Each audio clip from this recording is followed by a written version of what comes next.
Hello student. In last session we have seen some basics of GST as well as the registration part under the GST Act. Now as per section 24, the following are some categories of person that shall be required to be registered under the GST.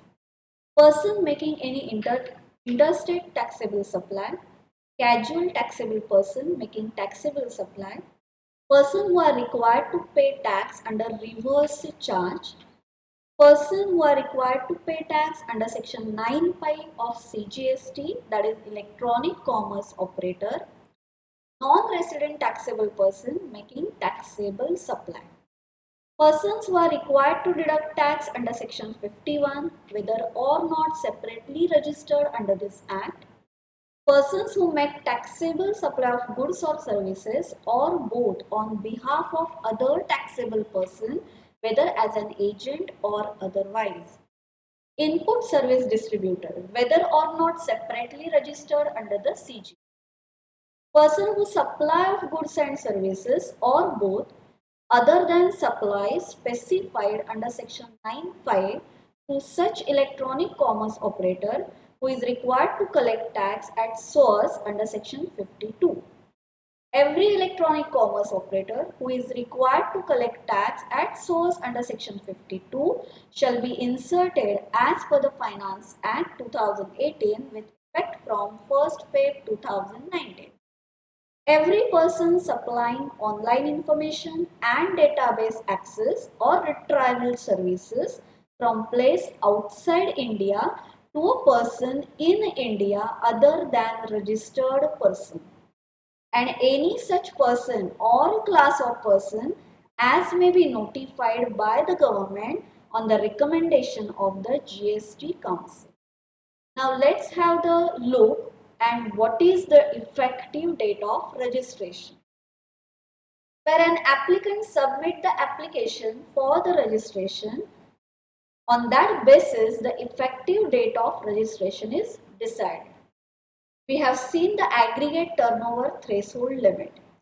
So if any supplier reaches that threshold limit and within 30 days from the date he becomes liable to the registration, then the effective date of registration is the date on which he becomes liable to registration. If after 30 days from the date he becomes liable to registration, he apply for the registration purpose, then the date of effective registration is the date on which registration is granted. Now let's have a look on the two cases. The aggregate turnover of Best Industries Delhi has exceeded rupees 40 lakhs on the 1st November. It submit the application for the registration on 20 November. Registration certificate granted on 25th November. Now, as per the provision of section 22 of CGST Act 2017, every supplier becomes liable to registration if the aggregate turnover exceeds a threshold limit.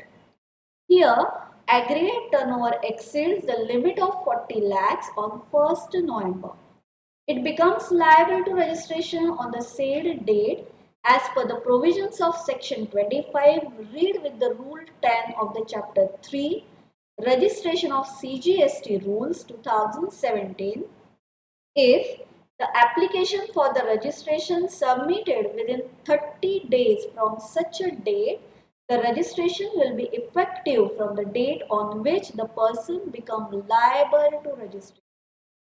Since the Best Industries has made the application for registration within 30 days, therefore the effective date of registration is the 1st November. Now let's have a look on the second case.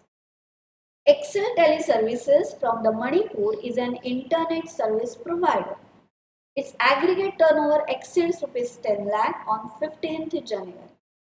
It submit the application for the registration on 27th Feb. Registration certificate is granted on 5th March. As per the provision of section 22 of CGST Act 2017, every supplier located in Manipur become liable to registration if his turnover exceeds rupees 10 lakh in the financial year.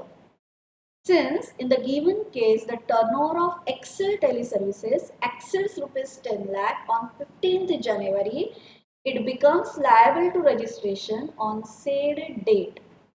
Further, since the application for the registration has been submitted after 30 days from the date such person becomes liable to registration, shall be effective from the date of grant of registration, and therefore in this case the effective date of registration is 5th March. Now student, we will see how the registration under GST is to be done. Every person liable to get registered and a person seeking voluntary registration shall, before applying for registration, declare his PAN, mobile number, email address, state and union territory in Part A of Form GST Reg 01 on GST Common Portal. Validation of PAN, mobile number and email ID is done. PAN validated online by Common Portal from CBDT database, while mobile number and email verified through one-time password sent to it. Temporary reference number, we call it as a TRN, is generated and communicated to the applicant on the validated mobile number and email address. Using TRN, applicant shall electronically submit the application in Part B of application form with a specified document at the Common Portal. On the receipt of such application, an acknowledgement in prescribed form shall be issued to the applicant electronically. A casual tax person, that is CTP, applying for the registration gets TRN for making an advance deposit of tax in his electronic cash ledger, and an acknowledgement is issued only after said deposit. Now student, who is this CTP? That is casual taxable person. A person who occasionally undertakes the transaction involving supply of goods or services or both in the course of furtherance of business, whether as principal, agent or in any other capacity in a state or union territory where he has no fixed place of business. Such person needs to register in the state from where he seeks to supply as a casual taxable person. Proper officer examines the application and accompanying the document.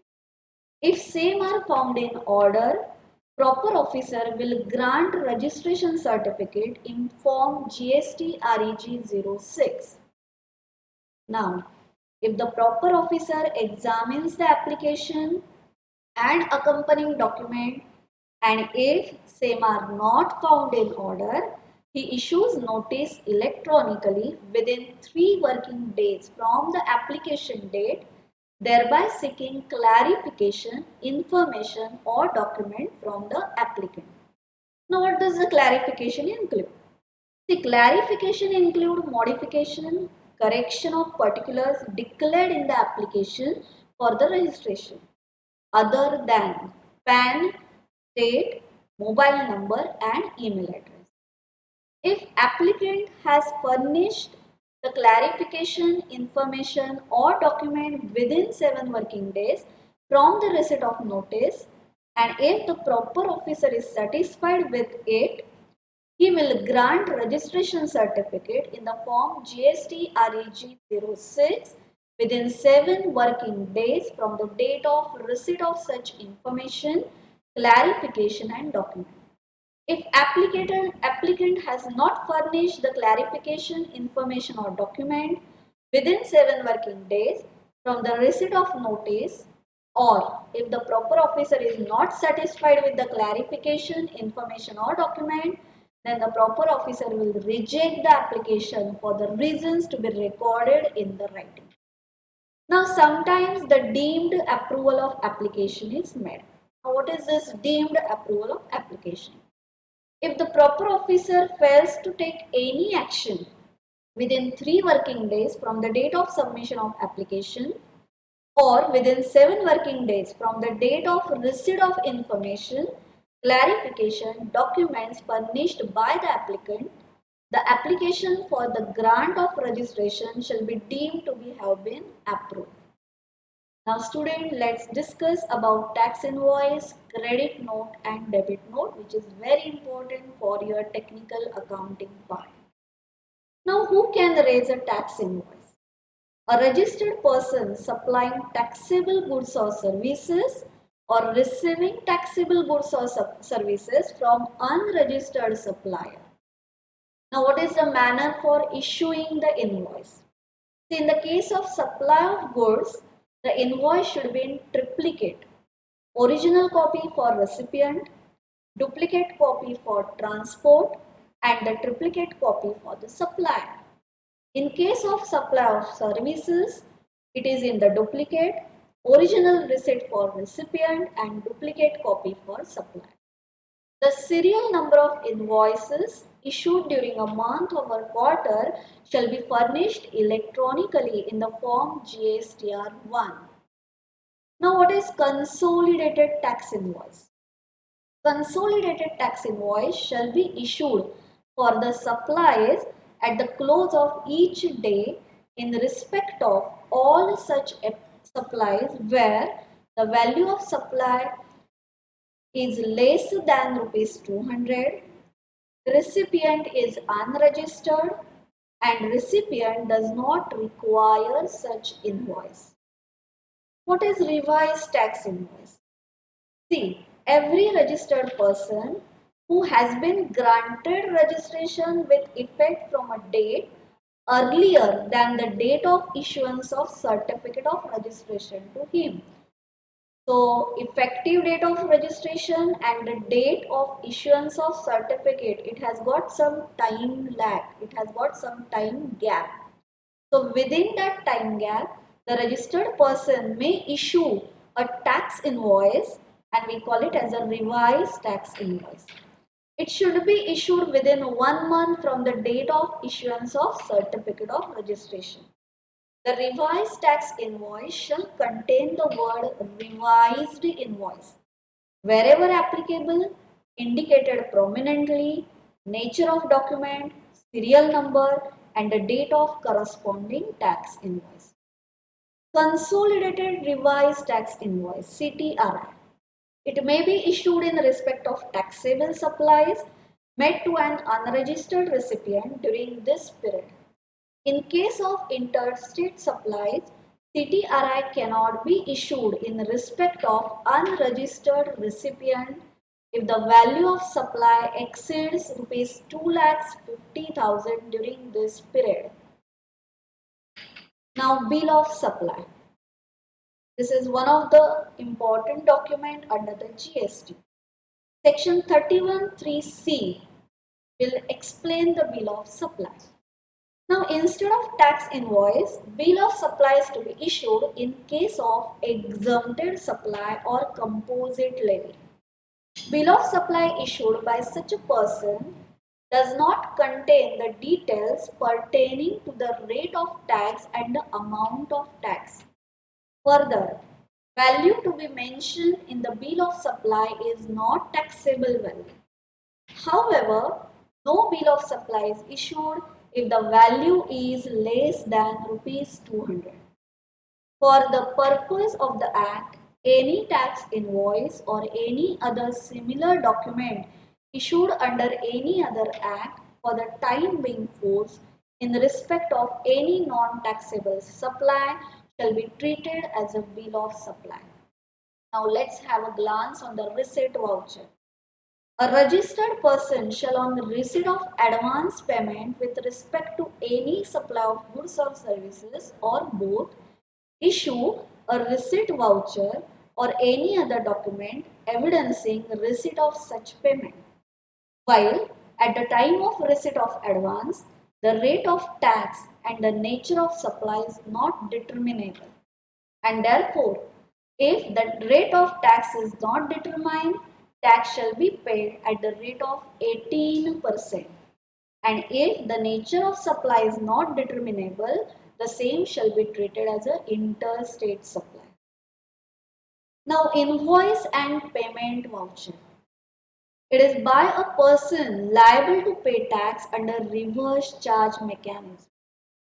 So under section 31(3)(f) and G of CGST Act 2017, a registered person liable to pay tax under reverse charge both for supplies on which tax is payable under reverse charge mechanism and supplies received from unregistered person suspended till 31st March 2018. Now that person has to issue an invoice in respect of goods or services or both received by him. Such a registered person in respect of such supplies also has to issue a payment voucher at the time of making payment to supplier. Now student, I will tell you about the reverse charge mechanism. What is this reverse charge mechanism? It means the liability to pay a tax by the recipient of the supply of goods or services or both instead of supplier of such goods or services or both under section 9(3) and 4. A refund voucher. As per section 31(e) of the CGST Act 2017, where any receipt voucher is issued by supplier to the recipient but subsequently no supply is made, no tax invoice is issued and advance is refunded to the recipient. So refund voucher is to be issued at that time. The registered person who has received the advance payment can issue a refund voucher against such payment as per Rule 51 of CGST Rule 2017. The refund voucher shall contain the description of goods or services in respect of which refund is made and amount of refund made. Now the credit note. Section 34(1) and 2 of CGST Act explain the credit note. In case where tax invoices has been issued for a supply and subsequently it is found that the value or a tax charge in that invoice is more than what is actually payable or chargeable, or where the recipient has returned the goods and the supplier can issue a credit note to the recipient. A registered person who issues such credit note has to declare the details of such credit note in the return for the month during which such credit note has been issued, but not later than the September following the end of the financial year in which supply was made, or the date of furnishing of the relevant annual return, whichever is earlier. The tax liability of the registered person will be adjusted in accordance to the credit note issued. However, no reduction in output tax liability of supplier shall be permitted if the incidence of tax and interest on such supply has been passed to any person. Debit note. Section 34(3) and 4 of CGST Act explain the debit note. In case where tax invoice has been issued for a supply and subsequently it is found that the value or tax charge in that invoice is less than whatever is actually payable or chargeable, the supplier can issue a debit note to the recipient. Any registered person who issues a debit note in relation to supply of goods or services or both shall declare the details of such a debit note in the return for the month during which such note has been issued, and the tax liability shall be adjusted in such a manner as may be prescribed. Now we are going to introduce yourself to return, GST return. Now in this session we are just going to have the introduction to a basic GST return. GST return is a format where the taxpayer registered under GST law has to file for each registration separately. Also, the number of GST returns to be filed will be based on the types of taxpayer, such as regular taxpayer, composition dealer, e-commerce operator, TDS deductor, non-resident taxpayer, input service distributor, etc. Usually, a regular taxpayer has to file the two returns per month, GSTR 1, GSTR 3B, and an annual return GSTR 9/9C for each GST registration separately. What is this GSTR1? GSTR1 is the return to be furnished for reporting details of all outward supplies of goods and services made, or in other words, sales transactions made during a tax period, and also for reporting debit and credit note issued. Any amendment to sales invoices made, even pertaining to a previous tax period, should be reported in GSTR1 return. GSTR1 is to be filed by all normal taxpayers who are registered under GST. It is to be filed monthly except in case of small taxpayer with turnover up to Rs 1.5 crore in the previous financial year who can file the same on quarterly basis. Thank you, students. This is the introduction of the GST which is required for your technical accounting. Thanks a lot.